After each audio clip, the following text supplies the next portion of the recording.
খুব ভাল ৰিজাল্ট হ'ব পৰীক্ষাৰ ফলাফল খুব ভাল হ'ব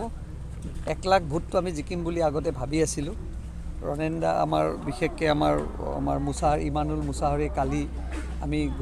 গোটেইসকল বহিছোঁ ইমানুল ডাঙৰীয়া আমাৰ প্ৰমোদ বড়ো ডাঙৰীয়া আমি বিজেপিৰ কাৰ্যকৰ্তাসকলে বহি কালি আমি দেখিলোঁ যে আৰু 20,000 ভোট আমাৰ নতুনকৈ সংযুক্ত হ'ল 1,20,000 ভোট আমি জিকিবলৈ সক্ষম হ'ম বিজেপিৰ কৰ্মীখিনিক সন্তুষ্ট কৰিব পাৰিছে বিজেপিৰ কৰ্মী আগৰ পৰাও সন্তুষ্ট এতিয়াও সন্তুষ্ট হৈছে ভৱিষ্যতেও সন্তুষ্ট কাৰণ মুখ্যমন্ত্ৰী আমাৰ বিজেপিৰ মুখ্যমন্ত্ৰী যেহেতু আমাৰ মুখ্যমন্ত্ৰীজন আমাৰ ভাৰতীয় জনতা পাৰ্টীৰ আমাৰ কাৰ্যকৰ্তাৰ অসন্তুষ্টিৰ কথা নাই অকণমান এটা দুখ থাকে বিচাৰিছিল চিটটো আমাৰ কাৰ্যকৰ্তাই ইপিপিএলক যোৱাবাৰ আমি যিহেতু এইটো বাই ইলেকশ্যনৰ কথা জানে আপোনালোকে এই ইলেকশ্যনত আমি তেওঁলোকক ইতিমধ্যে তেওঁলোকৰ হাতত এই আমাৰ আসনখন তেওঁলোকলৈ আমি গতাই দিয়া হৈছিল সেইকাৰণে সেই সূত্ৰে আমি এইবাৰ ইপিপিএলক দিবলগীয়া হৈছে আৰু ইয়াততো অন্য দলৰ কোনো পৰিৱেশেই নাই আমি বেনাৰ পোষ্টাৰেই দেখা নাই অন্য দলৰ কংগ্ৰেছৰ কথা বাদেই দিলোঁ আৰু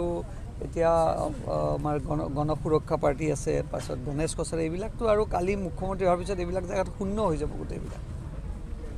কংগ্ৰেছৰ বহু লিডাৰ ইয়াত অহা দেখা গৈছে কি ক'ব কংগ্ৰেছৰ লিডাৰ ক'ত আছে এতিয়া দেখুৱাই দিয়কচোন এটা লিডাৰ গৌৰৱ গগৈ এতিয়া ভালকৈ সোধকচোন সমষ্টিটোৰ পৰিসীমাটো কি 50 বছৰ শাসন কৰিলে কি দিলে কংগ্ৰেছে মুখ্যমন্ত্ৰী মহোদয় হোৱাৰ পিছত আপোনালোকে আজি জিলা পাবলৈ সক্ষম হ'ল এখন জিলা পাইছে মেডিকেল কলেজ পাইছে এইটোতো আৰম্ভণি অহা 5 বছৰত দেখিব এখন ছেকেণ্ড গুৱাহাটী হ'বলৈ গৈ আছে এইখন ঠাই সেইকাৰণে গৌৰৱ গগৈ ডাঙৰীয়াই ইতিহাসটো নাজানে আৰু তেওঁ আহিছে কাৰণ দেউতাকে শাসন কৰিলে 15 বছৰ শাসনৰ সময়ত তেখেতসকলে একো দিব নোৱাৰিলে এতিয়া তেওঁ আহিছে অসমৰ যিকেইটা বাকীকেইটা সমষ্টিত আপোনালোকে কেণ্ডিডেট দিছে তেওঁ কি ক'ব আপুনি ভাল ৰিজাল্ট পাব 5টা সমষ্টিৰ ভিতৰত 5টাতে আমাৰ ৰিজাল্ট ভাল হ'ব আপোনালোকে দেখিব যে সুন্দৰ পৰিৱেশ অসমৰ ৰাইজে ইতিমধ্যে মুখ্যমন্ত্ৰী মহোদয়ৰ যি কৰ্মসূচী কৰ্মদক্ষতা ইতিমধ্যে আপোনালোকৰ চেনেলবিলাকত আপোনালোকে প্ৰকাশ কৰিছে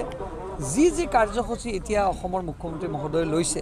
অসমৰ দুখীয়া মানুহৰ অসমৰ একেবাৰে গাঁৱত থকা ব্যক্তিসকলৰ কাৰণে সুবিধা কৰিছে আজি মিছন বসুন্ধৰা আঁচনিটো এই আঁচনিটোৱে এটা সময়ত অসমত অসমীয়া মানুহৰ মাটিৰ অধিকাৰটো এই